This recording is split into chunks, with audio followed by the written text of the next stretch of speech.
Good evening, friends. I promised you that we'll be talking about conceptual and theoretical frameworks today. Um, we are not going to spend much time to do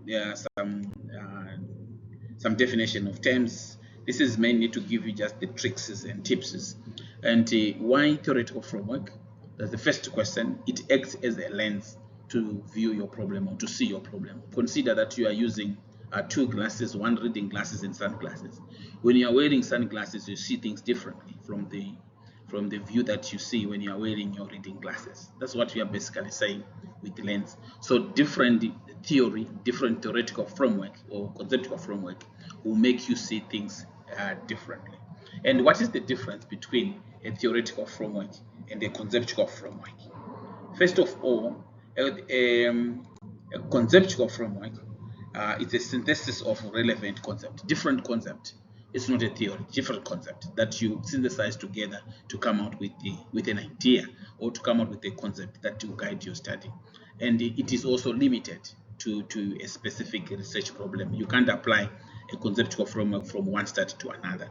It is also broad in scope because you have to consult different scholars, different theories to come out with a conceptual framework. It is also created from a variety of conceptuals or concept and theories.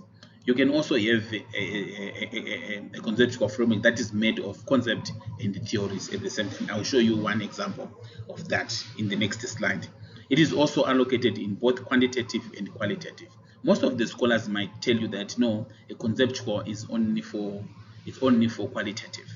So it's actually very important to know, but you can use a conceptual framework to do both. That's not a problem, but maybe the challenge might be on the paradigm, because there are some paradigm that you can't use a qualitative, or you can't use quantitative.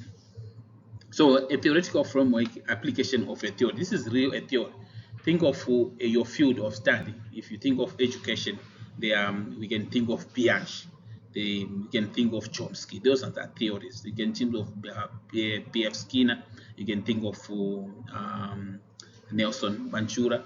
Those are theories. They have got basic theories that they have developed. So we are saying you are taking those theories and you are applying them to your study to guide whatever that you'll be reporting.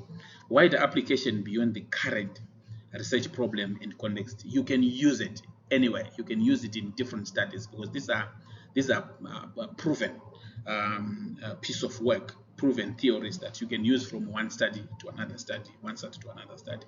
And they are also narrow in scope, because we are only using the tenets, we are only using the ideas from the theory. They can evolve from literature review, adapted from existing theories, whatever you want to do. And mainly theories, they are used in quantitative research paradigm, mainly with the people that normally, or the type of researchers that normally likes established theory are the positivist, or the people in the science in the maths department, people that normally use data to explain phenomena. These are the ones that normally prefer to use that kind of theoretical framework. Then this one is an example of a conceptual and a theoretical framework. I don't have much time to explain to you what's happening here, but when you are writing something like this, you need to take time in your study to explain to your readers what's actually going on. But what's going on here? It's a general systems theory by von Pentalansfree, 1966. As general systems theory, which is joined with the food regime theory. So that's basically what we are doing, and that arrow is showing the direction, the flow of data collection, analysis, and the interpretation. We don't have much time to explain that, but that's basically what we are talking about. The most interesting part, which is the core of this group, is the tips. Selecting. How do I select? How do I select? Begin by identifying your belief. Everyone have got his own beliefs. You have got your own beliefs that might be against or in favor of. Let's talk about HIV. Some people, they don't believe that HIV is there. That's a belief that you have. So if you have got that belief, that also determine the direction in which you want to take your study. Some people believe that HIV has been created. Someone has created HIV. Talk of COVID, for example. There are other people that does not believe that COVID, there was something called COVID. So that belief, if you want to study about COVID-19, that belief determine where you are going to go with your theoretical framework. Consider several theories. It's very important to consider several theories and to see whether which theory best um, integrate, which theory best integrate with your ideas or whatever you are thinking. Develop a working knowledge. This is read around. Don't just jump and take one theory that comes to you, then you say, this is now the best theory that I want to use. No, don't do that. Rather, read several theories and see and understand how each theory can fit within your study. Conduct a belief literature review. Yes, you can't just pick a theoretical framework without also considering different literature review, consulting dissertation and thesis to review how other people have applied this specific theory to understand different problems, because that will guide you. That will also help you to give you things that you need to consider or things that you need to look into.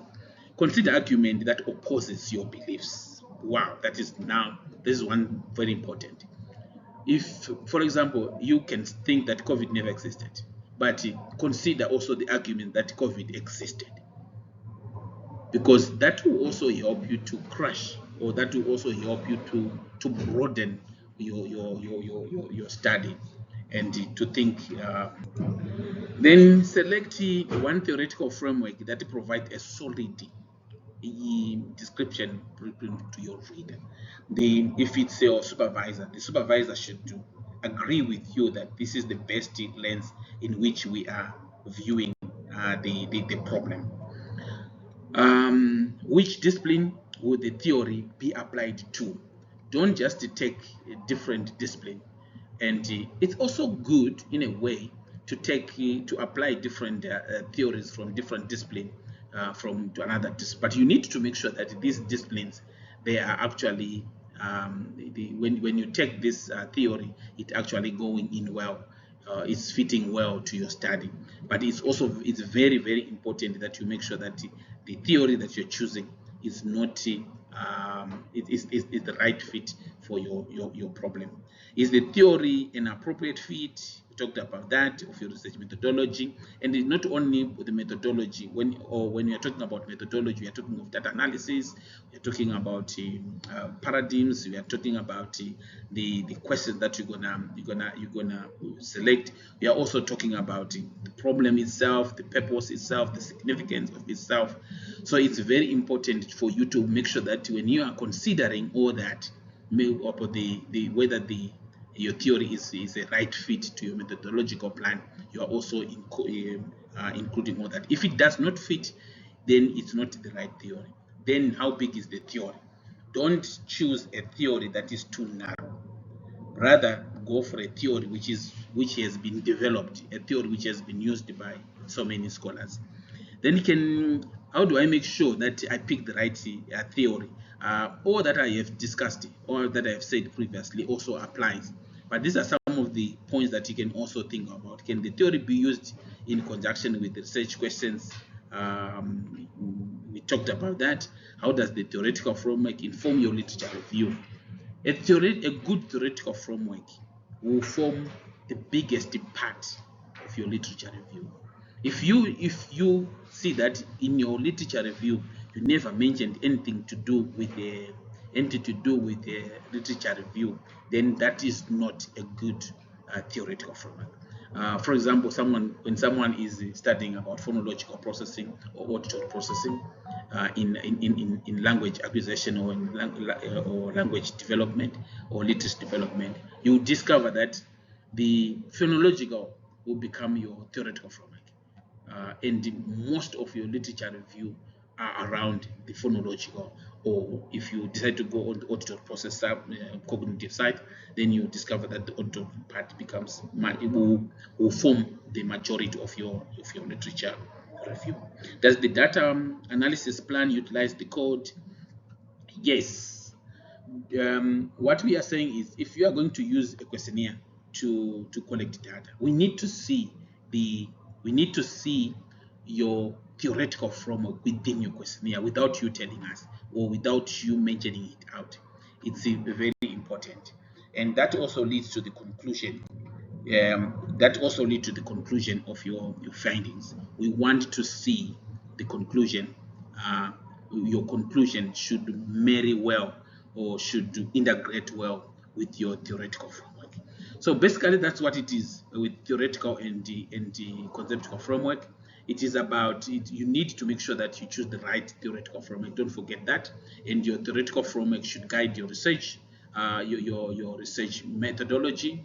This is including the questions, the paradigms, the questionnaires or the interview questions, and everything. Wish you all the best, and I hope this was so helpful and you will like it. Can you please listen this video, and if you like it, please leave comments and also leave some likes. Thank you so much.